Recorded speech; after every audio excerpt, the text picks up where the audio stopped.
ministros que, bueno, de alguna manera no quieren renunciar a su, bueno, no querían renunciar a su haber de retiro. En Diario Basta hicimos un pequeño ejercicio solamente de lo que es la cuestión de su fondo de ahorro. En el fondo de ahorro un ministro puede dar el 10% de su salario. Si estamos hablando de 750,000 pesos mensuales, son 75,000 pesos que multiplicados por 12 pues nos da un total de 9 millones de pesos. Y el Consejo de la Judicatura les da otro 10%. Esto nos dieron fuentes cercanas en este caso al Poder Judicial de la Federación, no es nada inventado, ¿no? Y es algo que ya se ha venido documentando. Entonces, un ministro en 10 años, nada más tomamos en cuenta los 10 años, estaría recibiendo por retiro 180 millones de pesos. Eso sin contar con los 500,000 pesos que recibirían de pensión vitalicia mensual, precisamente para no perder estos privilegios. No contamos los otros beneficios que están ya también ampliamente documentados en otros medios de comunicación y en otras investigaciones que se han venido a dar a conocer, ¿no? Preguntarle ¿qué opinión le merece precisamente? Bueno, estamos hablando de ministros, pero no estamos hablando de jueces ni tampoco de magistrados. Eso nada más es la punta del iceberg, porque también hay otros fideicomisos que también lo dimos a conocer con el presidente Manuel López Obrador, que es por ejemplo el FORI, este fondo en el que no se había, en la historia del Poder Judicial, desde la creación de este fondo, no había posibilidad de retiro, a menos de que en este caso el trabajador, ya sea juez o en este caso de base, renunciara o dejara de pertenecer al Poder Judicial, y se da a conocer que de manera extraordinaria le podían retirar hasta el 50% de sus ahorros nada más de este fondo en el Consejo en el Poder Judicial. Precisamente preguntarle qué opinión le merece que pues no parece, pero da la impresión de que están empezando a saquear todos los recursos que hay ahí en los fideicomisos del Poder Judicial. Esa sería mi pregunta. Digamos que por norma, por ley, por las normas del Poder Judicial, las ministras y ministros, solo ellos, además quedó establecido en la Constitución que así puede ser, si renuncian, tienen derecho a lo que se llama el haber de retiro. Estamos todavía revisando los números porque no queremos dar un número que sea falso, pues que no tenga que ver. Entonces ya se los vamos a informar más o menos cuánto es el haber de retiro. Ahora, yo creo que lo importante aquí que se conozca es qué es lo que está planteando algunos de los ministros de la Corte o la mayoría de las y los ministros de la Corte. El ministro Juan Luis González Alcántara y Carrancabo, si es así, hace una propuesta, un borrador, vamos a llamarle así, para que se apruebe en el Pleno de la Corte con relación a recursos que incorporan a la Corte los partidos políticos. Entonces, en primer lugar, un partido político se rige esencialmente por las leyes electorales. No tiene personalidad jurídica, así se llama, para interponer un recurso en la Corte con relación a la Constitución, a reformas constitucionales. Ese es el primer problema que nosotros hemos mencionado.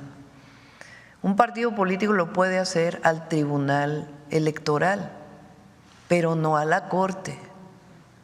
Eso dice la ley, la Constitución. Entonces, aceptan los recursos de los partidos. Primer problema. Ahora, ¿qué dice? ¿Cuál es la propuesta que hace este ministro? Dice,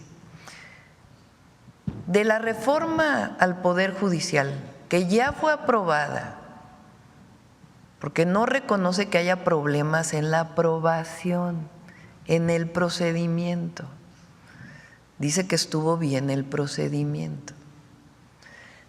Dice, de esa reforma que se aprobó, les sugerimos lo siguiente: que se elijan por voto popular a las y los ministros, pero no a los magistrados y a los jueces.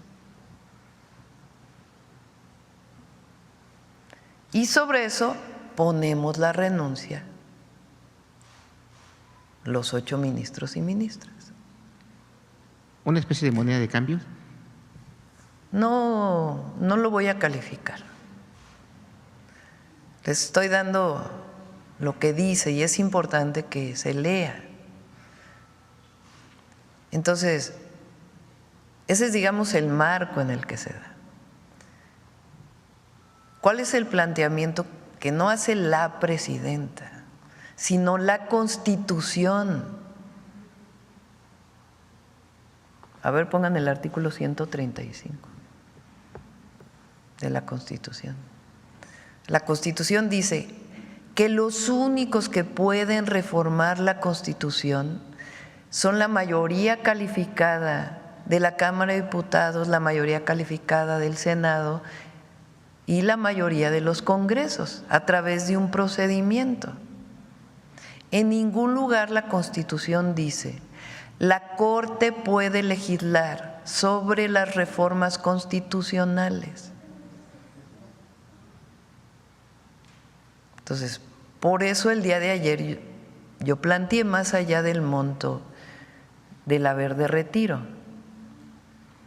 a ver si estos 8 ministros y ministras están dispuestos a violar el artículo 135 de la Constitución.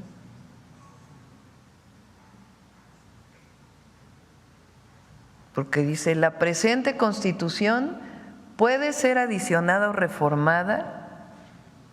Para que las adiciones o reformas lleguen a ser parte de la misma, se requiere que el Congreso de la Unión, por el voto de las 2/3 partes de los individuos presentes, acuerden las reformas o adiciones y que éstas sean aprobadas por la mayoría de las legislaturas de los estados y de la Ciudad de México. El Congreso de la Unión o la Comisión Permanente, en su caso, harán el cómputo de los votos de las legislaturas y la declaración de haber sido aprobadas las adiciones o reformas. A ver, en este artículo donde dice, y la Corte también puede modificar la Constitución o las reformas.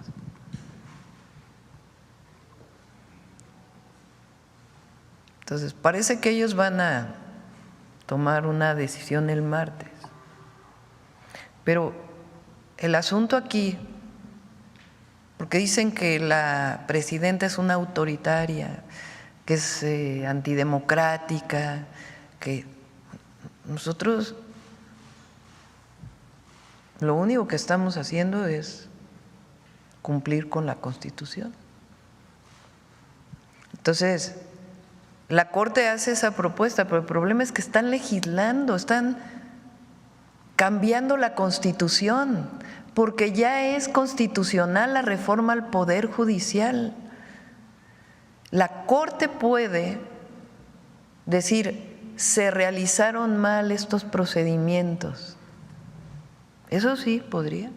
O sea, el procedimiento con el cual se cambió, pero eso no dice la propuesta del ministro Alcántara. Lo que dice es: les hago una nueva propuesta de constitución, de reforma al Poder Judicial. Entonces, ¿quiénes son los autoritarios? O sea, 8 personas pretenden cambiar una reforma sobre el pueblo de México, sobre el constituyente. ¿Sí se dan cuenta de la magnitud?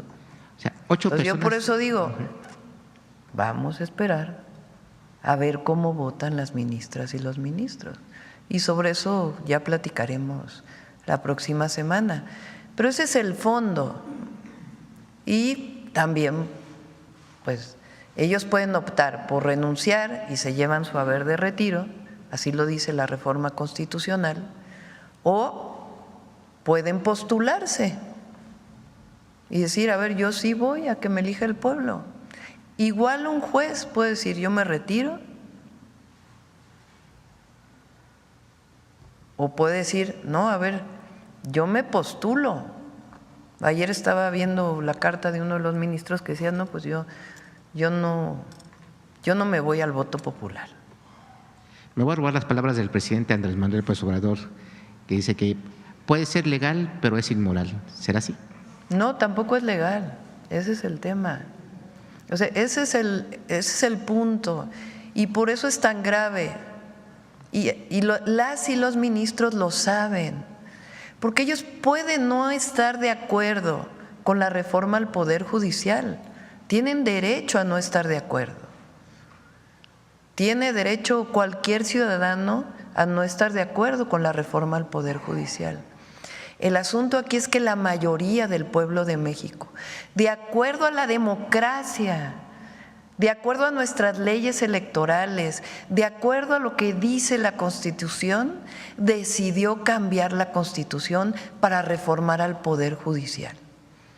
¿Una transformación profunda? Sí. Y puede haber quien no esté de acuerdo.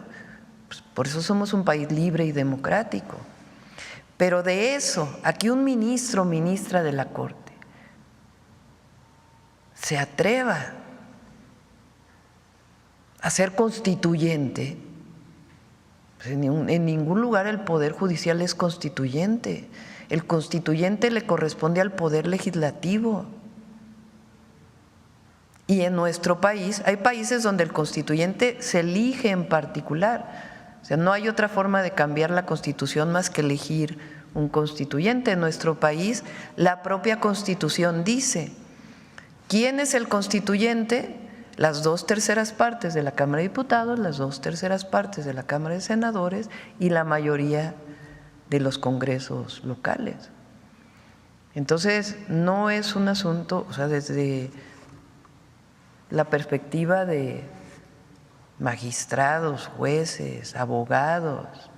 Bueno, ya pusimos aquí lo que dijo un abogado que no está de acuerdo con nosotros, que es reconocido por quien no está de acuerdo con nosotros, Diego Valadez, que en un tuit dijo, ya no hay otra, ya es constitucional. Bien. Eso le corresponde al Senado de la República, no me corresponde a mí. Dijo que no les iban a aceptar la renuncia, Gerardo Fernández. Le corresponde a ellos, pero más allá de este tema, el tema central es lo que están planteando en este documento que va a pasar al Pleno de la Corte. Entonces, por eso, porque como lo decía ayer, aquí nos juzga la historia, el pueblo y la historia.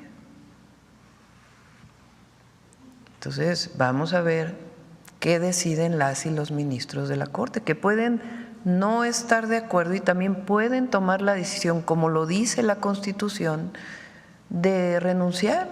Están en todo su derecho y además es legal y es parte de la reforma constitucional. Pero lo que les estoy planteando es por qué la plantean en este marco. O sea, lo que ellos dicen es, está bien que se elija la Corte y nosotros ponemos las renuncias, pero que no se elijan a los magistrados y a los jueces. Pero la reforma constitucional dice otra cosa.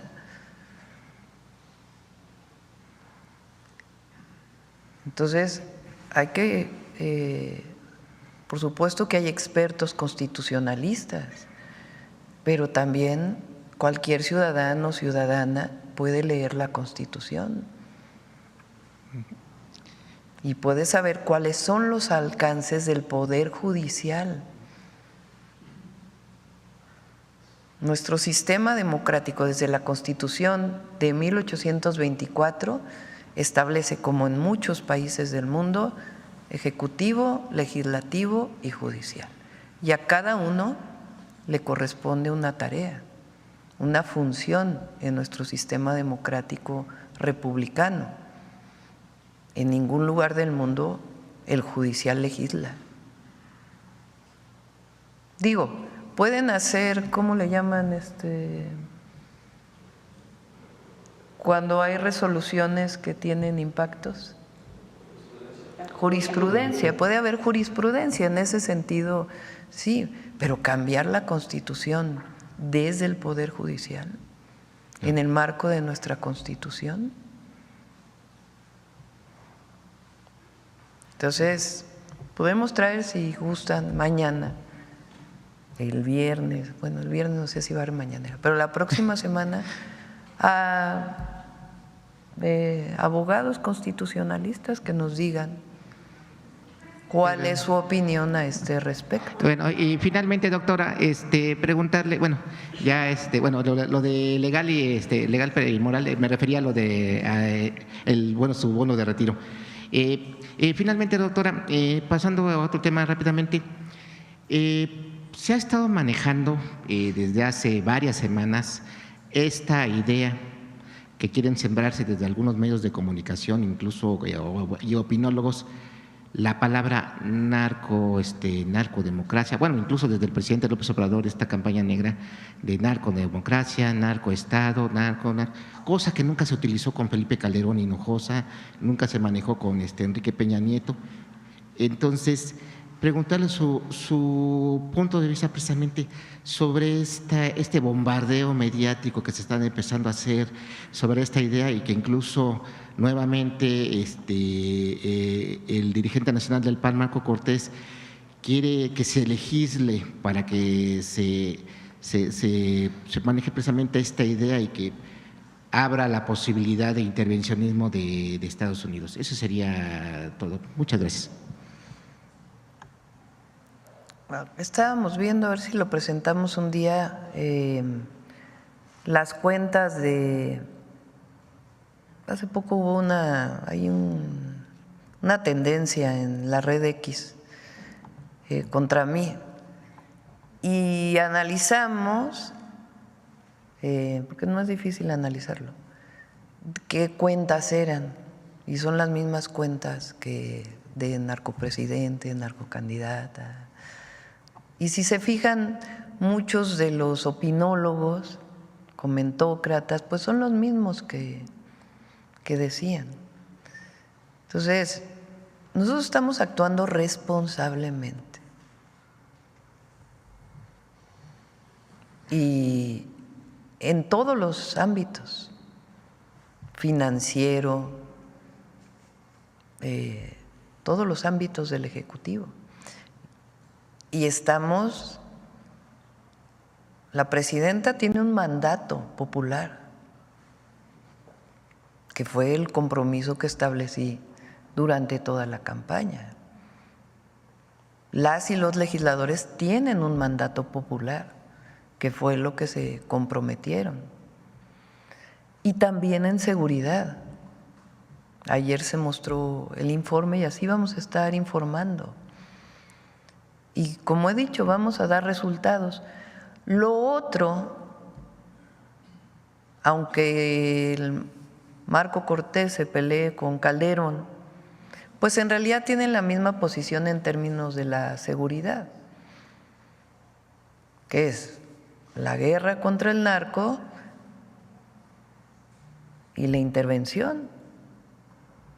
Y nosotros nos vamos a coordinar con Estados Unidos. Pero una cosa es coordinarse al más alto nivel que se requiera sobre los temas comunes y otra cosa es subordinarse. Entonces, México es un país libre, soberano, independiente. Y eso también está en nuestra Constitución.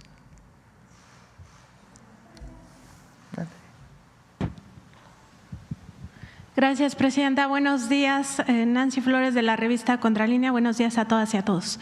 Presidenta, justo en esta nueva Constitución que se está pues creando a partir del Plan C y este llamado que se hizo a todos los mexicanos y mexicanas a que votaran masivamente por el proyecto de nación que recupera el sentido humanístico de la Carta Magna, pues también hay otras áreas importantes, entre ellas pues se busca también no tener un gobierno tan digamos cargado hacia la opulencia y hacia el mal gasto del dinero del pueblo.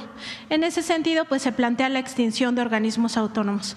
En la revista Contralínea tuvimos acceso al expediente que se le entregó a la secretaria de Gobernación, ¿sí?, Rosa Isela Rodríguez, por parte de los comisionados y comisionadas del INAI. En ese expediente pues se documentan muchos hechos que pudieran ser incluso pues parte de la corrupción que se enquistó en el INAI.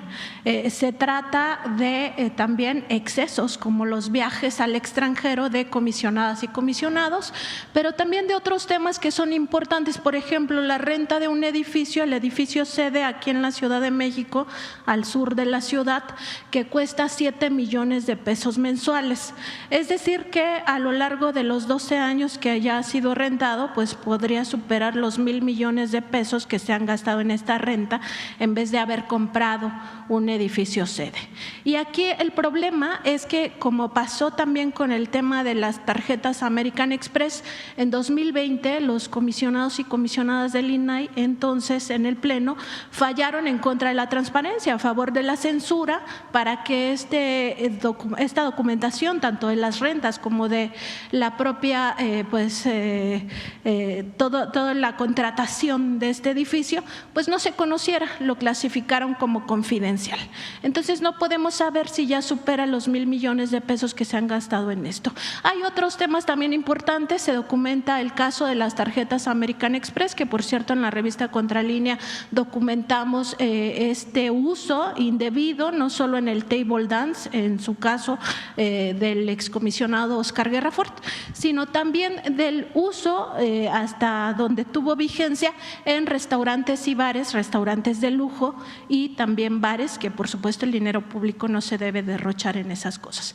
Hay otros temas que tienen que ver, por ejemplo, con esta extorsión permanente que sufrieron algunos de los propios funcionarios del INAI, donde se les cobraba entre el 10 y el 60% de su sueldo para poder seguir trabajando ahí en el INAI, y la gente pues como tiene a veces necesidad de este trabajo pues aceptaba estas condiciones inhumanas. Y hay otros casos documentados como por ejemplo contrataciones presuntamente de corrupción en materia de paquetería y también de limpieza. Preguntarle, Presidenta, si se va a tomar en cuenta toda esta documentación que ya tiene la Secretaría de Gobernación, pues para que estos casos, si se demuestra que son hechos de corrupción, pues se pueda ir limpiando y que no haya impunidad, ya que se está en este proceso de extinción de ese instituto. Sí. Supongo que el INAI tiene su Contraloría interna, ¿verdad? Sí tiene, pero por ejemplo… Órgano interno de control se llama. Exactamente, en el caso de las tarjetas American Express, cuando surge el escándalo, pues abren un expediente y todavía es la fecha en que no dan resultados. Sí, yo creo que se tiene que no debe haber impunidad nunca. O sea, yo creo que eso es un principio. Ahora, sobre el caso del INAI, está en puerta la reforma para los organismos autónomos. Se está viendo en algunos casos, lo adelanto, el tema de la independencia técnica, porque es parte de lo que se firmó en su momento en el tratado para algunos organismos. Eso lo está revisando incluso el propio Congreso, pues para que quede claramente en algunos casos que tienen que tener su independencia técnica para que no haya problema en ese sentido. Pero como organismo autónomo, el INAI, y por todos los casos que mencionas, no tiene ningún sentido que permanezca. El tema aquí es cómo vamos a garantizar la transparencia, porque el tema de fondo es garantizar la transparencia del Ejecutivo, de los ejecutivos, de los legislativos, de los propios organismos autónomos, del Poder Judicial. Es decir, todos tenemos que garantizar la transparencia en el uso de los recursos y también en nuestras funciones. Esto que hacemos todos los días pues es un ejercicio de transparencia. Entonces, la transparencia va a quedar en la Secretaría Anticorrupción y de Buen Gobierno. Y estamos trabajando, viene una parte en la ley orgánica, pero estamos trabajando para garantizar la transparencia. Pero el asunto es, se crea un organismo como este, que está para garantizar la transparencia, que supuestamente evita la corrupción. Y en el propio organismo hay problemas de corrupción. Entonces, ¿qué ahora vamos a crear? Otro organismo autónomo que revise que no haya corrupción y que haya transparencia en el INAI. Pues no, lo que tenemos que garantizar pues es que la ley se cumpla, que haya transparencia y que si no se cumple pues haya las sanciones administrativas o incluso en el caso de corrupción pues penales. Pero el INAI le hizo una propuesta a la secretaria para que disminuyan sus gastos, pero así que pues ya es muy tarde, ¿no? Ya está la propuesta ahí en el Congreso y que sepan las y los mexicanos que va a haber transparencia, sin necesidad de estos actos de corrupción, ¿no? Sí, o de más recursos. También porque hay que recordar que cada año nos cuesta 1,000 millones de pesos esta institución. Exactamente, que se podrían ir a escuelas, por ejemplo. Presidente, en otro tema, hay un caso que nosotros hemos documentado en la revista Contralínea desde hace ya bastantes años. Lo trajimos en su momento a esta conferencia matutina cuando el presidente López Obrador estaba al frente del gobierno. Es el caso de las asociaciones civiles que controla una exlegisladora panista, Rosy Orozco. Su nombre es Rosa María de la Garza Ramírez, pero se le conoce como Rosy Orozco. Son asociaciones civiles que manejan albergues para niños y niñas que fueron víctimas de trata de personas. El problema es, pues entre otras cosas, que no tenía permisos, que operaba de forma clandestina, no tenía el personal capacitado y los niños y niñas estaban prácticamente a su suerte, sobre todo en los albergues que están ubicados en el Estado de México. En el caso de la Ciudad de México tuvimos oportunidad en su momento de hablar con la entonces fiscal Ernestina Godoy y ahora pues es consejera jurídica de la presidencia. Y estuvimos planteando esto incluso a la Secretaría de Gobernación y también cuando en su momento la secretaria Rosa Isela estaba al frente de Seguridad y Protección Ciudadana. El punto es que estos niños y niñas ya fueron vulnerados en su momento, fueron rescatados de situaciones de trata de personas que eran esclavos, por ejemplo, o trabajadores pues en condiciones infrahumanas o que tenían otro tipo de trata mucho más violenta y mucho peor.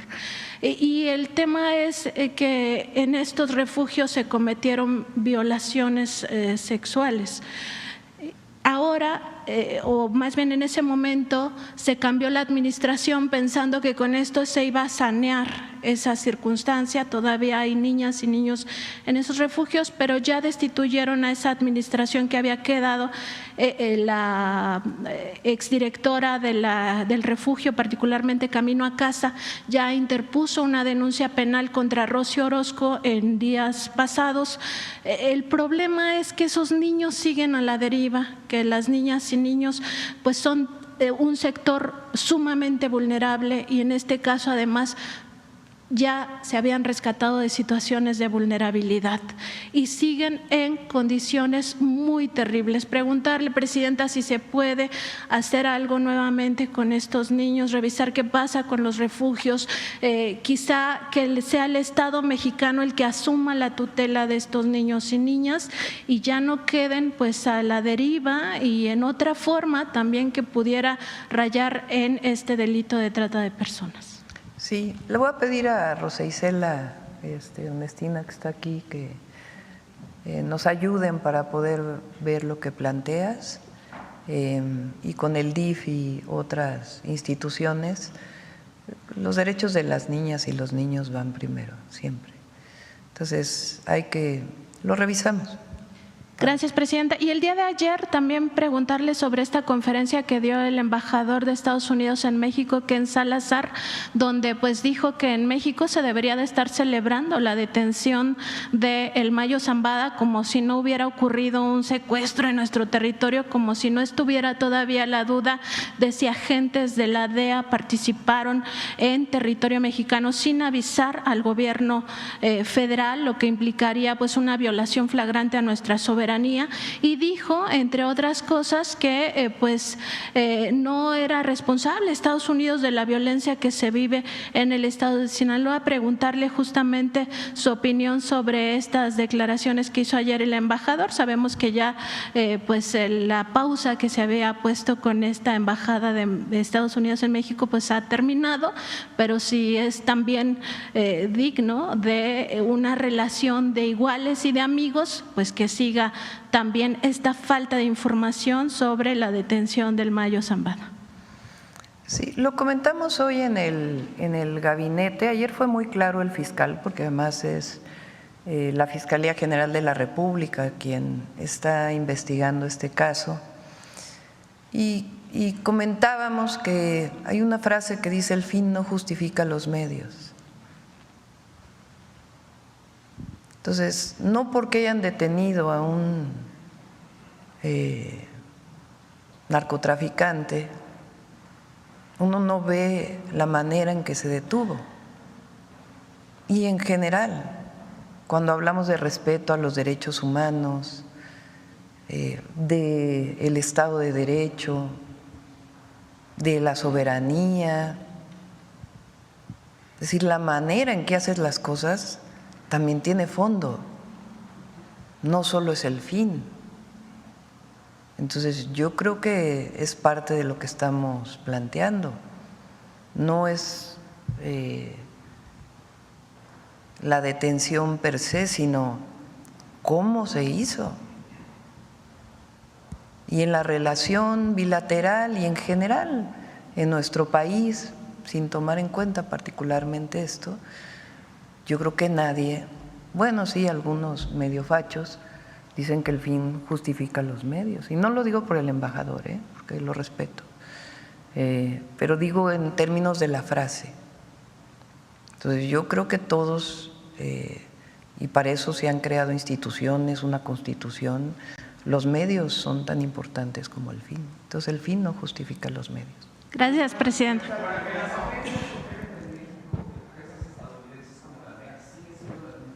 Sí, sí. ¿Ha habido una respuesta, presidente, del gobierno de Estados Unidos en ese tema? Se está trabajando, hay comunicación entre el canciller y Juan Ramón de la Fuente y el embajador de Estados Unidos. Hay reuniones, hay temas. Entonces, nosotros siempre vamos a pedir respeto a México y condiciones de igualdad y que se cumplan las normas nacionales e internacionales. En el caso de detenciones, para eso hay formas. Entonces yo creo que eso es el planteamiento, y además la propia Fiscalía pues está haciendo su trabajo y el fiscal fue ayer muy claro. A ver, vamos. Por cierto, hablando de cuestiones internacionales, no puedo dejar pasar esta. A ver si… Voy a pasar un perdón del presidente Joe Biden y otro perdón del rey Carlos. Adelante.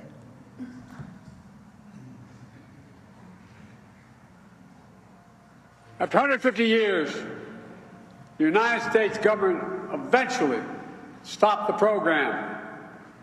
But the federal government has never formally apologized for what happened until today. I formally apologize as President of the United States of America for what we did.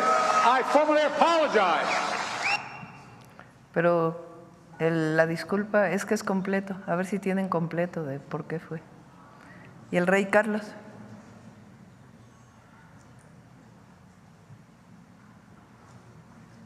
None of us can change the past, but we can commit with all our hearts to learning its lessons and to finding creative ways to right inequalities that endure.